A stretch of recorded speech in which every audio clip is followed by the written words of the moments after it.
Shirley to offer that Chris would come and brief us. So it's first time in a while that we do something with HKJA. We're very happy about that. And you will tell us later if you're happy about it too. I think Shirley will say a few words of introduction before Chris starts the briefing. And I would also like, if you don't mind, that you quickly introduce yourself so that Chris understands who is talking to. And do you want to talk first? Yes? I'm Shirley Yeung, Vice Chairman of the HKJA. Say thanks for making this possible. We set it up within a week, right? That's a week. What I'm trying to say is the JA being largely a Chinese dominating union. We have some English speakers as members, but what we're trying to do in the coming years is to organize more events for the English-speaking community in Hong Kong, and so that you can have a better idea on what's actually going on in the local community. And so, I mean, feel free to email us any proposal. Make us know your wish list. We'll try our best.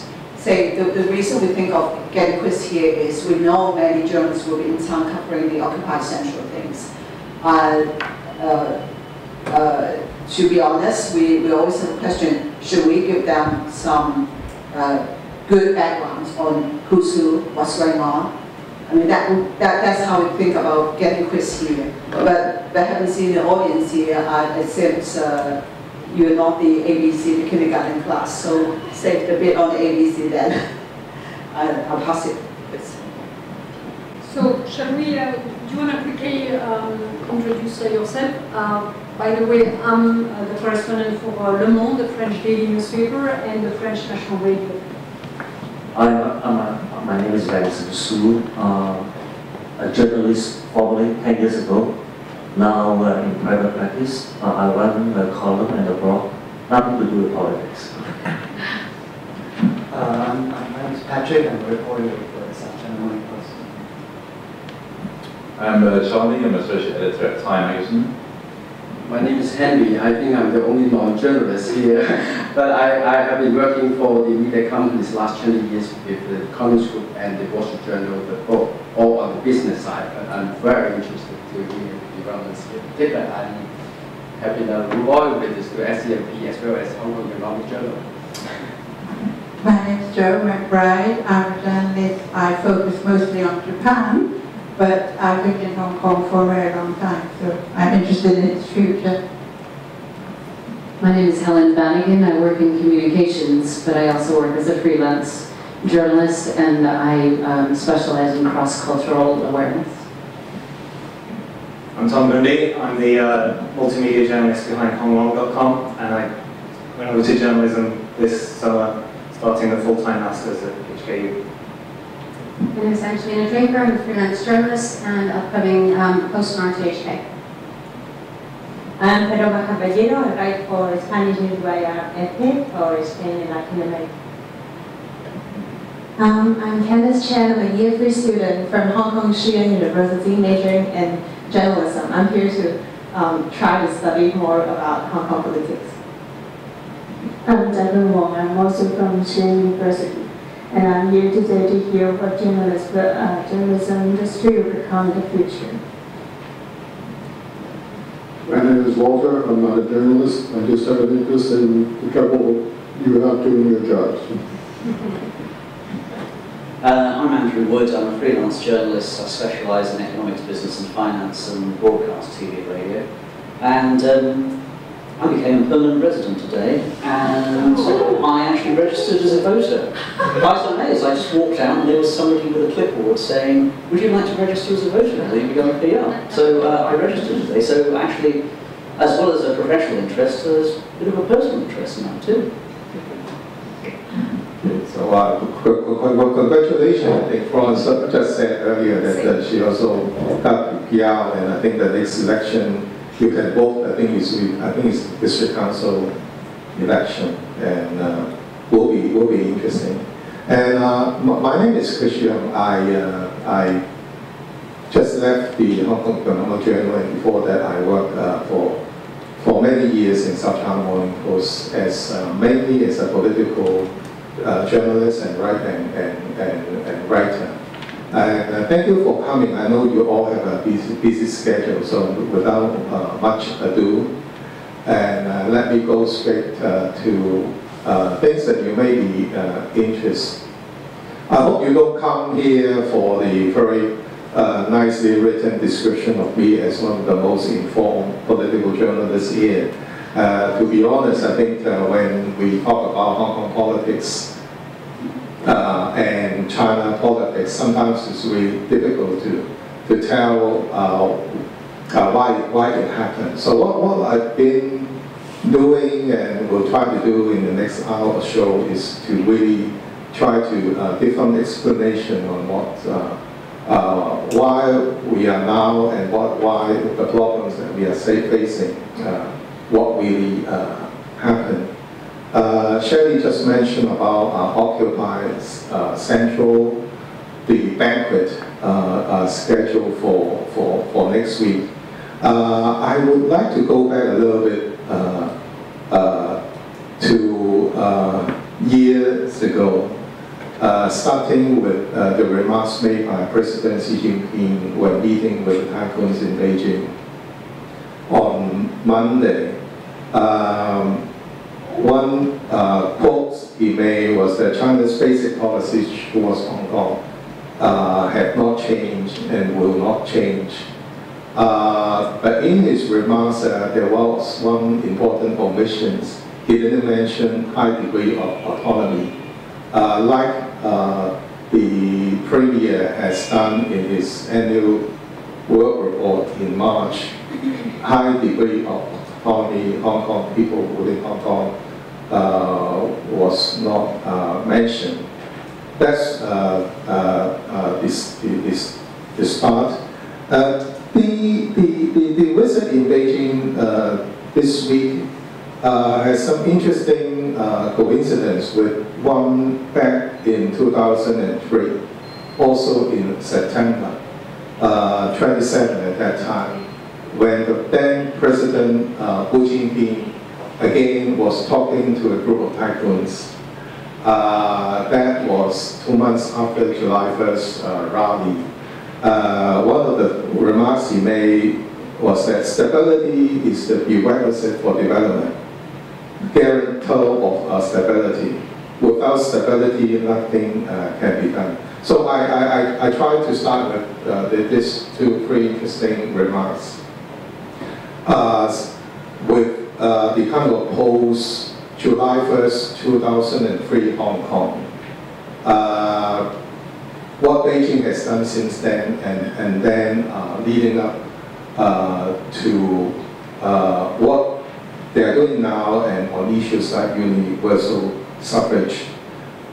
Put briefly, what happened before 2003 was that China thinks that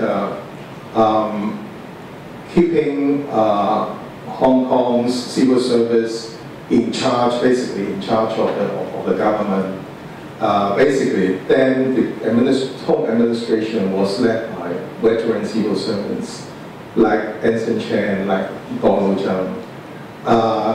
Keep the capitalists happy that Hong Kong is still a good place to make money, and Hong Kong will be okay. They don't have to worry about Hong Kong, so they were happy to leave their hands off from Hong Kong.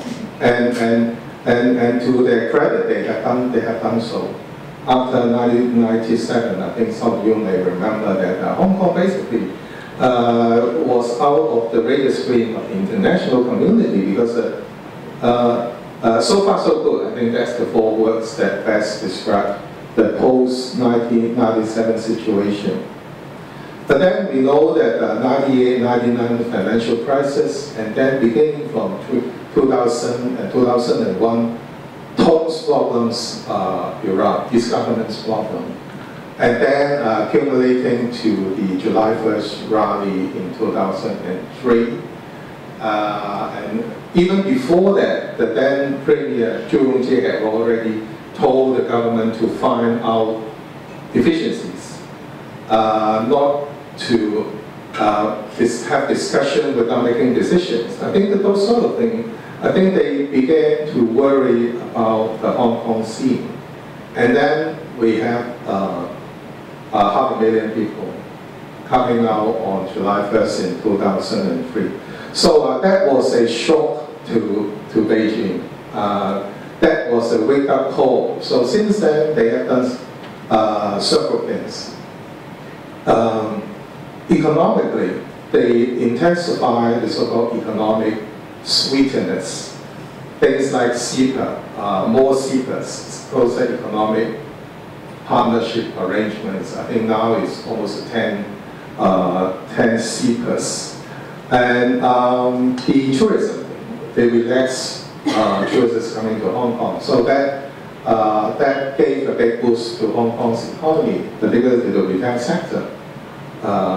Particularly after the SARS, Hong Kong was a kind of a gold city at that time. So the quick cash-laden China tourists enlivened the economy. Politically, we know that with hindsight, they had prepared for the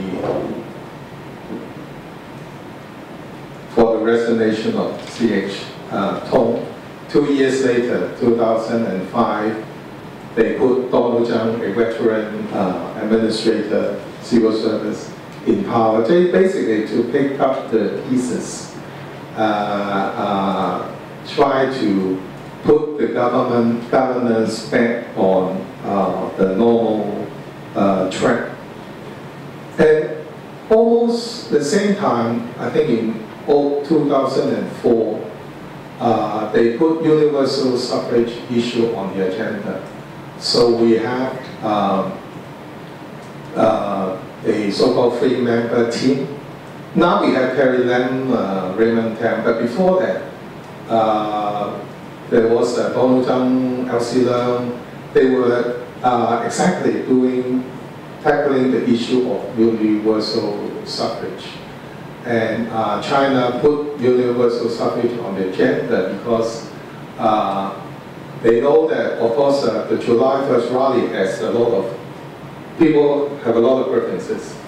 But the issue of universal suffrage was put on the agenda. People realized that after all these economic, social issues boil down to the system, to the political system, elections. So Beijing understands that they could no longer delay the issue.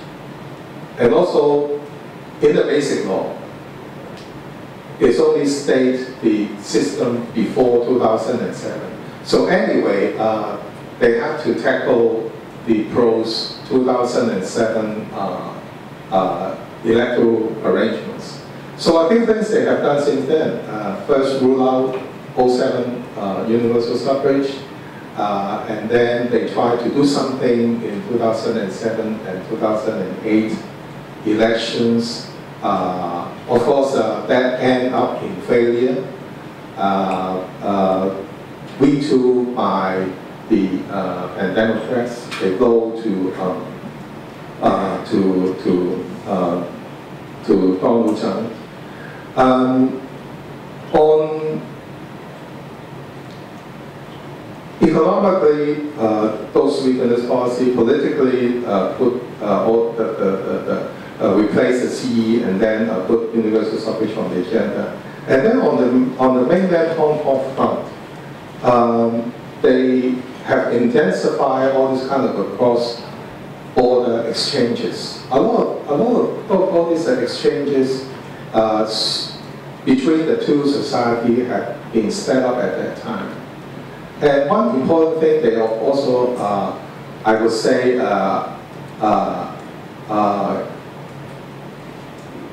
given to Donald Trump when he came to power to 2005, is to introduce or to strengthen the so-called national education. I think if I remember correctly, that's in the 2005 policy address of Donald, that at the kind of enhancement of national education in schools. Beijing understands that after 6-7 years, the handover, what of the lessons they learned from Article 23 failure is that people don't get the idea or like the idea of one country. So they try to do it at all levels, particularly in schools, young people. So that was the beginning of what we saw in 2012, the national education controversy. And other than that, overall they revised their kind of a hands-off approach towards Hong Kong, towards what they say the more proactive approach and strategy towards Hong Kong. And beginning from that, the central government's liaison office here has also become more and more active. Some are in public. We've seen them, say, appearing more often in all these social business occasions. But a lot of things are happening behind the scene. They were far more active, more people coming here and doing all this United Front district work. So all these were done after 2003, trying to what they see as tackle the full range of problems that they see as problems behind the mass outburst of political discontent in 2003. That was 03, now 11 years on. I think their assessment is that on the social and economic front, there are mixed outcomes. Yes, I think the Beijing's economic supportive policies have helped Hong Kong to maintain growth since then. But the kind of economic benefit have not been so obvious and also evenly spread to different sectors. Some sectors did quite well, obviously, finance, even the professional sectors. Probably you also heard some references about all this C+ arrangement. It's not as good as what government officials have propagated. On the economic social front, particularly the tourism thing, people are getting increasingly confused about the benefits to the society. Yes, I think it's true that the kind of retail sector has benefited from it. But whether a lot of the ordinary people have benefited from this kind of almost full opening of Hong Kong to mainland tourism. I think if we talk to ordinary people in the streets, they will give pretty mixed, perhaps negative comment. In the last year or two, the kind of perhaps unintended consequences of relaxation of mainland tourism going to Hong Kong have become a big social political controversy.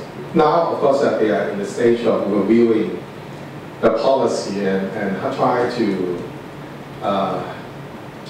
make remedies on how to have a kind of win-win situation. But the tourism controversy has kind of add more oil to the fire of pretty stormy mainland Hong Kong relations, which have been have been escalating because of a number of issues. First, one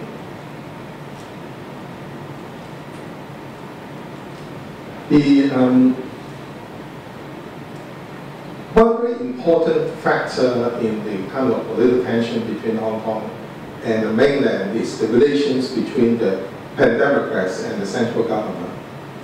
They are holding more than 50% of votes in geographical elections.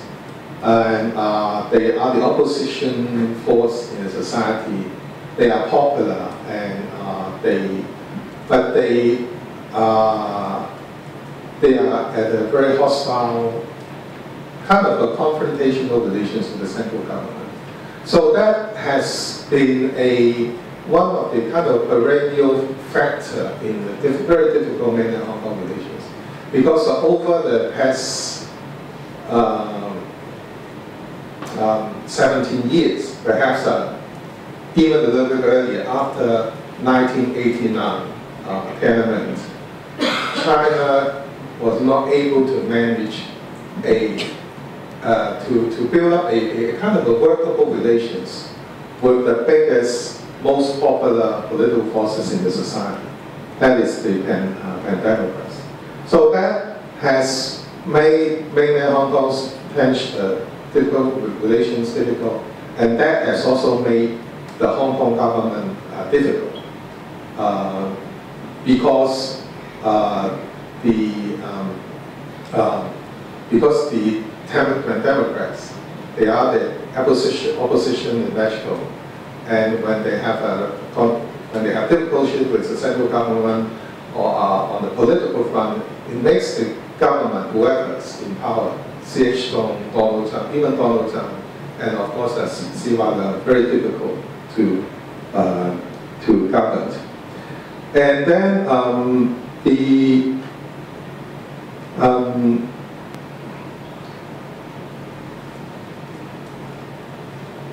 row over national education row 2 years ago, that was very damaging. That's a very damaging political controversy. And because of Beijing's interpretation of the controversy is kind of they kind of push it to the extreme that they interpret it as a kind of what we call the Sinification. Basically you want to do away with China. So that's why you don't like national education. You don't like national education. But but I think to me it's a controversy more about the way it should be conducted, the content of the curriculum, not about the very political aspect of it, that people don't want to be identified as Chinese. They don't want to be associated with China. It's not part of the so-called de-Sinification. But anyway, that had caused more damages.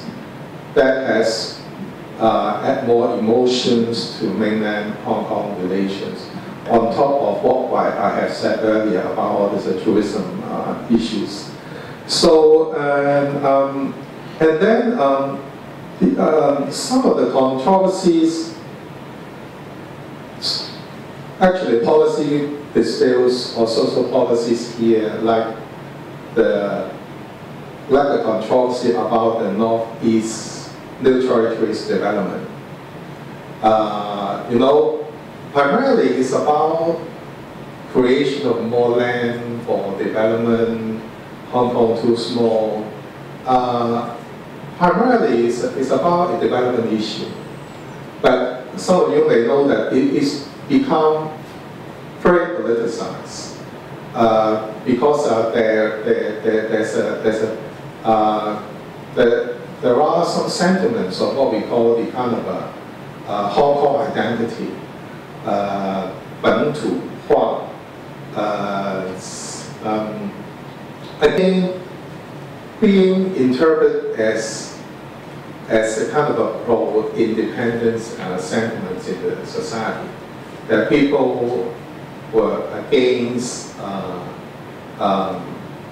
closer integration between Hong Kong and the other side of the Shenzhen border. So all this, particularly this development in the past 2 years, have intensified Beijing's fears about Hong Kong.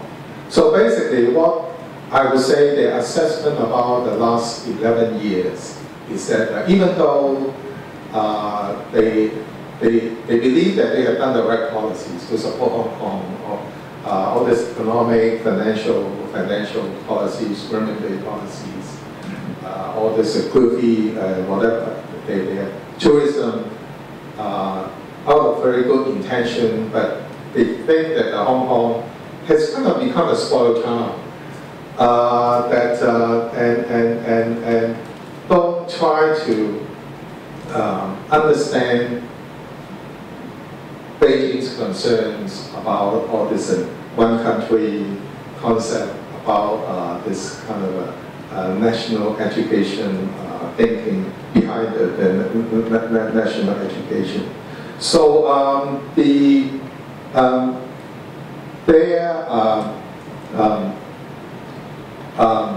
I think when they now come to a stage of, say, of having to make a decision on universal suffrage, they took stock of what they have done since 2003. Now they basically have, in the sense that of course, they will still say, as I said at the very beginning, that the basic policy have not changed. But in practice, there are some important changes. Not just about the kind of semantics that they didn't mention, again, high degree of autonomy in statements. That is a message basically also to try to, I think, give a message to Hong Kong people that yes, although high degree of autonomy is still being honored, but on the other hand, they would put more emphasis on something else, on China's ultimate power over Hong Kong, over concepts like one country, concepts like loving China, loving Hong Kong, when electing the chief executive. So in a sense, I would say there have already been substantive changes in their policies towards Hong Kong. Some of the main things I mentioned earlier were more about the overall assessment of Hong Kong situation. I should also mention the Xi Jinping factor, that he came to power 2 years ago, and the Chinese Communist Party's I think assessment on the world situation has obviously become more worried on factors like Obama's policy in Asia, Japan, Southeast Asia, that all these territorial disputes in South China Sea and East China Sea. And then, I would say also, importantly, in mainland China, a lot of, as you have read from newspapers, a lot of conflicts in Tibet, in Xinjiang, and all these grievances at the very grassroots level in villages, over perhaps economic issues, development issues.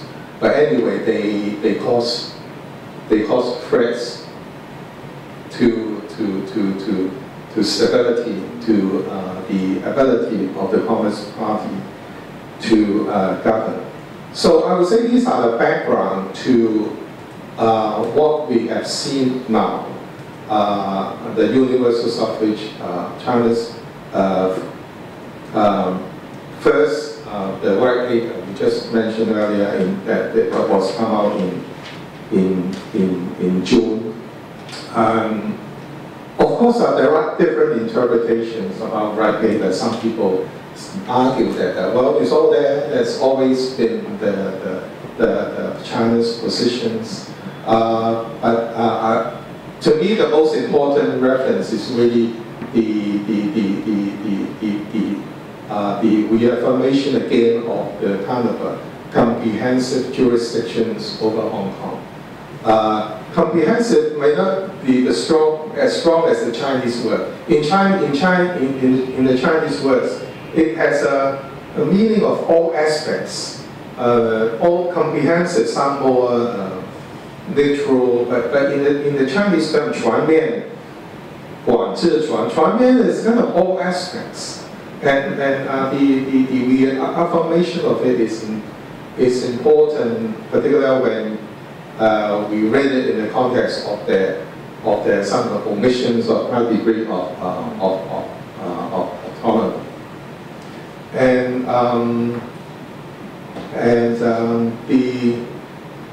So in the right paper, they tried to restate their policies. I think it's a kind of, to me, not so gentle reminders to Hong Kong about the ultimate power that Beijing has.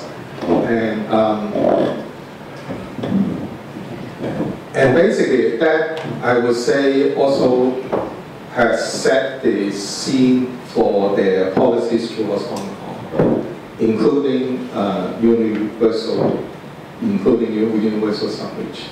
So we have already seen a very a tough stance on universal suffrage, as reflected in the NPC Standing Committee decision on the framework. And if that approach is the shape of things to come, we're going to see perhaps a similar approach in handling other issues, and particularly when relating to issues that China sees they have an interest in it. For instance, social unrest in Hong Kong, up to a stage that they think China's national interests, security is under threat, and they have already said that they have powers to tackle these issues. So that's the shape things to come on the universal suffrage issue, and I'm sure you're all familiar with the details, so I'm not going to go into detail of it. I tried to talk a little bit more about China's policy here, because that really explains a lot of the controversies that we are now facing. I'll briefly talk about two other things that I would like to talk about today. One is the pandemics, what they are going to do, and why they have been taking a very firm positions now on issues on universal suffrage. To begin with, I think we all should understand that many of the key players, veteran Democrats, on the front line are pushing the democracies. They were activists in the 80s. So a lot of these people went through almost 3 decades of playing this kind of a universal game with the Communist Party. And during this whole period, particularly before, actually before 89, some of the Democrats, in fact, had good relations with Beijing.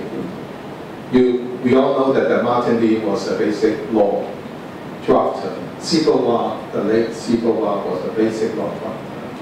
A lot of these veteran Democrats were in talking terms with the central government. And throughout the whole 30 years,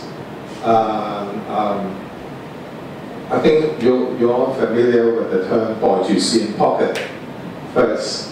I think to many Democrats, I think they genuinely believe that they had already been accommodating. They're trying to compromising. They agree to the kind of step-by-step universal suffrage timetable in the basic law. And there was a promise or kind of undertaking that by 2007, Hong Kong could have already, say, introduced a universal suffrage. And a lot of these people now in 50s, 60s, some of them in 70s. And at this time of life, I think it's easy to understand that feeling of impatience, frustrations have reached the stage that they want to have an ultimate solution. And they don't want to wait. So at the very beginning, I think, of the Occupy, this kind of sentiment prevailed among the key Democrat players. We all know that back in year 2010, the moderate Democrats, the Democratic Party, had gone to the liaison office. They negotiated a deal with the central government, and it's a tiny step forward. 10 seats, 10 more seats for Legislature, 5 the so-called super seat district council, and on the understanding that genuinely believe that they had compromised, they had made the first political reform possible after the failure in 2007. China, Beijing will also have act in goodwill that the universal suffrage will be a more, say, acceptable. But then we all know that the Democratic Party had paid a huge price for this compromise. They suffer defeat, they suffer losses in 2012 electoral elections. And also since then, there has been no improvement in Democrats' relations with the central government. So that momentum had not been maintained. And then on universal suffrage, since last year, when China started to talk about the loving China, loving Hong Kong principle in electing the chief executive, the Pan-Democrats, including the moderate Democrats, I think they felt something wrong. I mean, that they become disillusioned. And the feeling of betrayal and disillusionment, I think, had resulted in the in a feeling of I would say fatality and helplessness, and then they come to the kind of a conclusion that civil disobedience is the last thing they could do, because room for negotiation, chance for negotiation, the possibility of getting concessions from Beijing is almost zero. So I think there's a feeling of self-sacrifice. They know that that's the only thing they could do. So it's, I would say by accident that the Benita wrote that piece about Occupy Central, become a civil disobedience movement. When it was first, when it was appeared in newspaper, it didn't get a lot of immediate comment because that idea is a novel idea in Hong Kong society. And there's a feeling that maybe Hong Kong did not have to come to reach that stage to use this kind of a self-sacrifice to fight for the democracy. But it didn't take long that that article has, I would say, has ignited some kind of a deep-seated feeling of frustrations prevailing in the society in different quarters, particularly in the middle class, that about the helplessness in dealing with the one country. So that movement has soon gained support in some part in the society. I won't say there's a widespread support, but enough for the campaign to get enough steam and political capacity to be focused. So now it almost I would say certain to become political reality. But on the other hand, it's also true that within the Democrats, there's always a kind of a moderate stream in the Democrats. Also in the pro-establishment camp, people like Tang Yuk-sing, he's, or I would say, the liberal in the conservative camp. But these two minority stream in the Democrats did try to do something in the past year, as reflected in all these moderate models that were publicized during the consultation period. They know that even I would say the mainstream Democrats understand well that the idea of civil nomination is not going to happen. That's a bargaining for bargaining purpose.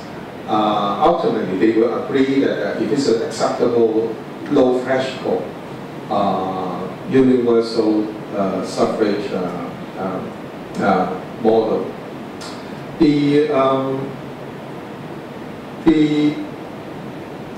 I think it's only until a few months ago that I think the overall political scene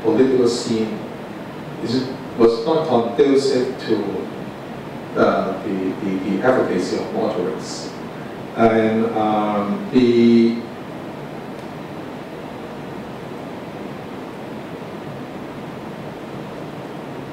whole political climate has become more confrontational, and there are some ongoing factors that emerged in the last few years. The emergence of, say, radical politics here, the fact I mentioned earlier, the very tense relations between mainland and Hong Kong, and also important the emergence of student activism since 2012, riding the success of national education protests, the student movement has become more influential. Unlike maybe that was, of course, Hong Kong students movement could be dated back to the 60s, 70s, even in the 80s. But 90s and the 2000s, the last 2 decades, I would say student movement was not as powerful and influential as what we have seen now. The activities of secondary school students, scholarism, I don't remember that there have been substantive student movement at the secondary school level. That's a recent phenomenon, and there are multiple factors to it. Of course, I think the kind of the social media is very important because they really link up and spread information very quickly.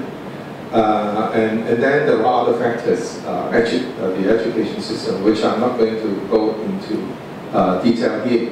But a lot of the factors are also an important factor is the CY factor. That is kind of a combative governance style.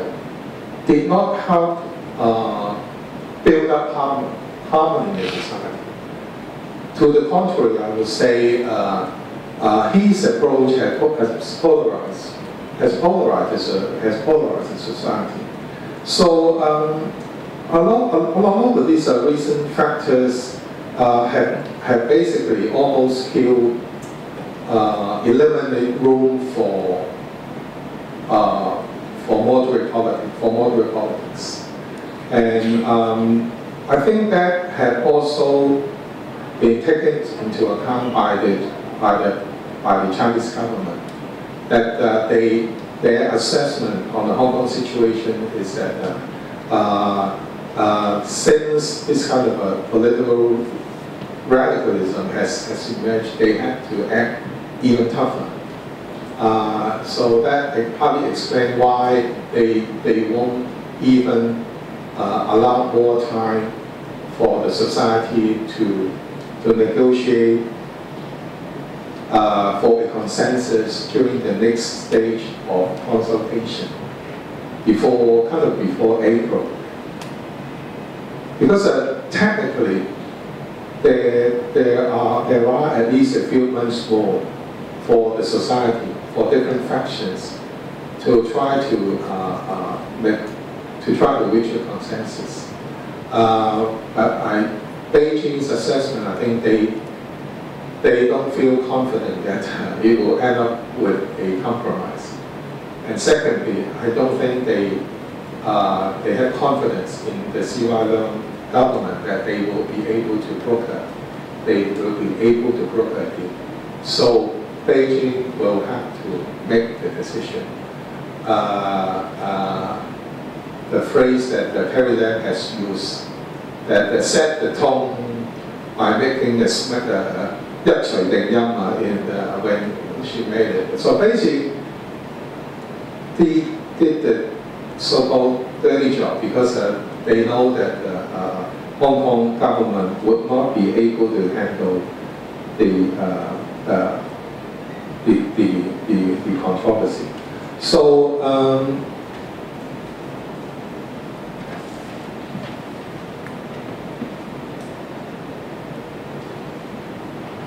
ironically, the very tough stance of the NPC Standing Committee decision,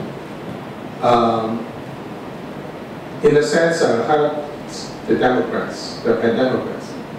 Because otherwise, if it's a kind of neither here nor there options, the moderate Democrats will try to push for try to push for a deal. The Pan-Democrats will not be as united as we have seen today. It's an easy decision to make. Opinion polls so far also unfavorable to. Yes, I would say yes. That there may be still a support for the package, of course, because the kind of feeling that something is better than none at all, and it's still in a sense, one man, one vote. That's what the government has tried to promote in their propaganda. But I think a lot of Hong Kong people are not happy. It's quite obvious that they are not happy with this model. particular for those pro-democracy voters.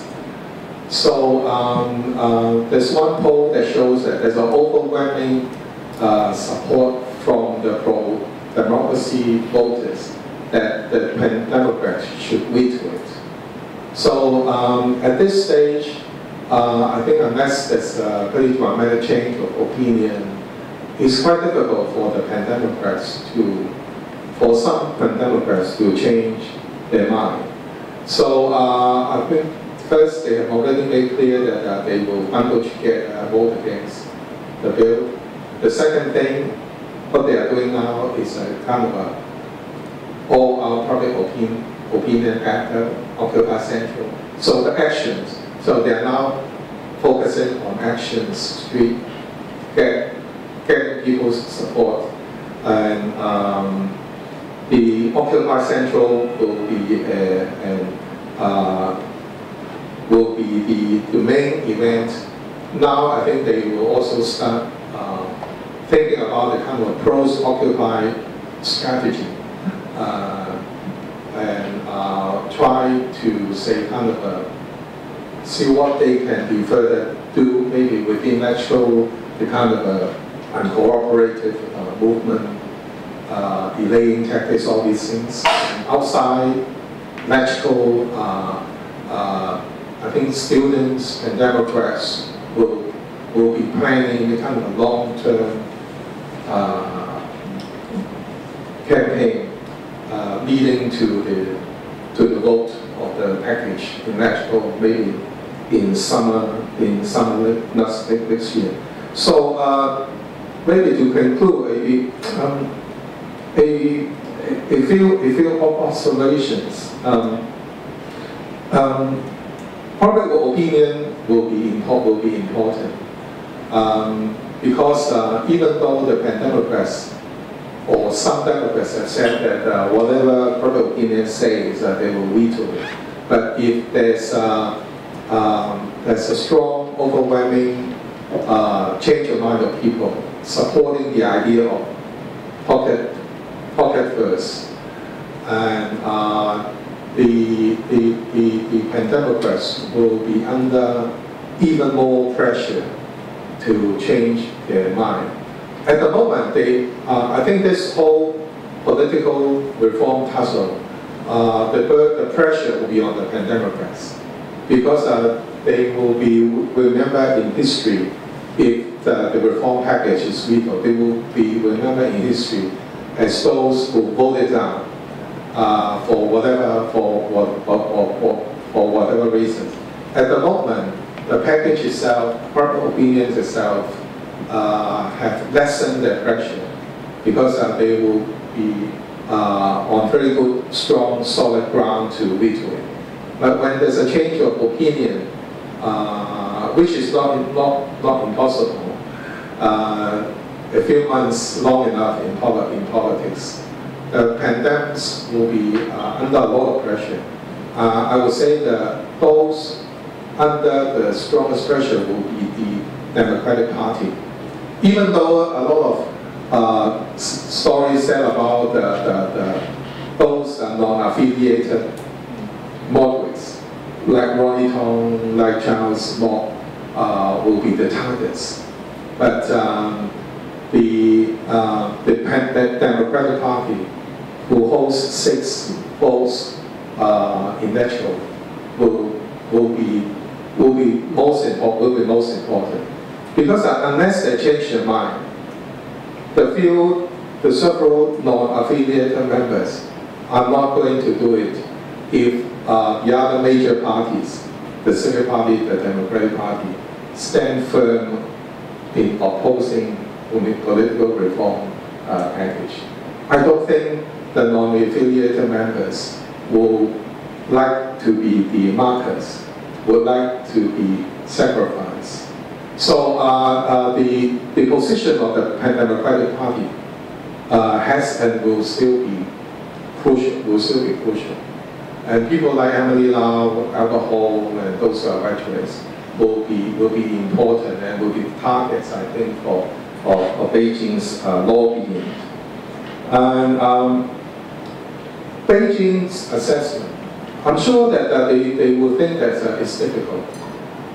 And I think a few days ago, the NDC chairman seems to be positive, optimistic that it will be passed. I think Beijing's assessment at this stage is that they think there's still plenty of time to fight and win the Public Opinion battle.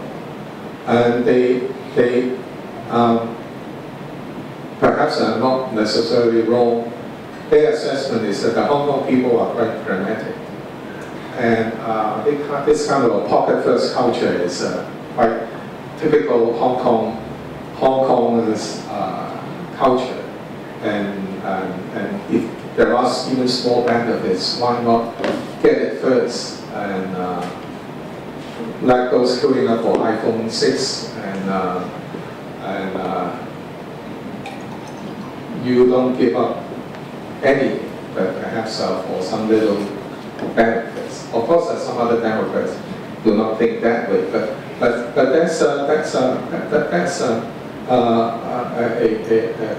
think that's in the minds of Beijing that they have a degree of confidence of winning this kind of a public opinion battle. And then anyway, by saying so, we put more pressure on the Democrats.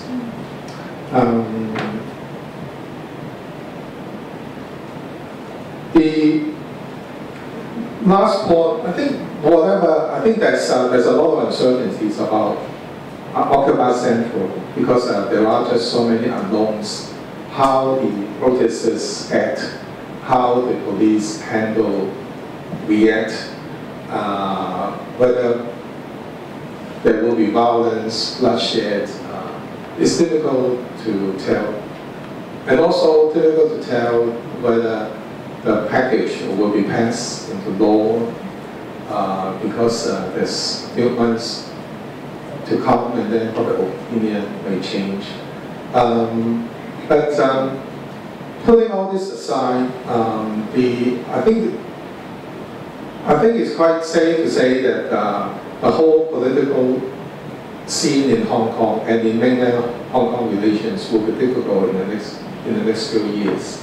Will be difficult and will be quite turbulent in the next few years. And next year we have the electoral reform, and then elections, 2016, the electoral elections, and then the 2017 elections, even without universal suffrage, and if it's a small circle elections, whichever election model, it will still be quite prevalent.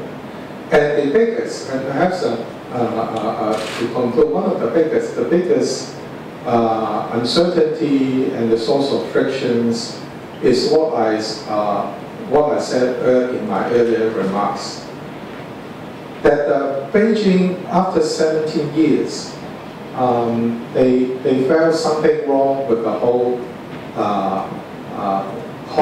maybe the way Hong Kong people understand one country, two system. Put simply, I think they think that the Hong Kong people got it all wrong about one country, two system. Just talk about two systems without one country. So now they put a lot of emphasis on one country to extent that people here feel that it's already overall two systems. And on the other hand, Hong Kong people see that as a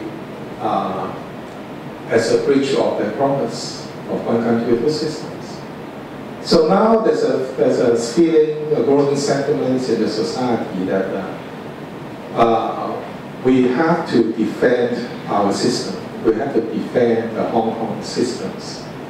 That feeling, sentiments have been reflected in this recent student protests. A lot of these slogans, even though they haven't said 自主, self-determination, but they use the word, they didn't use, I didn't see a lot of the term 自決, self-determination. but I see a lot of the self-autonomy, 自主, a lot of messages about we decide our fate, we decide our future. And of course, at this stage, it's kind of a sentiment that really is a reflection of their frustration with what Beijing has done. Whether how these sentiments will grow in the society, how Beijing interpret this kind of growing sentiments in the society and among the young people about their aspiration of making a decision on their own future could become source of tension in the society that goes back to the very fundamentals of one country, two systems. So on one hand, we have some really concrete issues that we are facing, universal suffrage. On the other hand, there are conflicts at a very broader and fundamental level. And at the moment, I don't see Beijing understands fully the Hong Kong situation, and to a certain extent they have made wrong assessments on public opinion on a lot of things happening in Hong Kong. So misjudgment based on perhaps misinformation, they got information from the wrong people and all this kind of things. So that could be a more difficult issue to be dealt with in the next 2 years. So longer than I expected. I would like to leave more time to questions from you. So I'll stop here and comment. Questions are most welcome. Thank you. Thank you very much for presenting.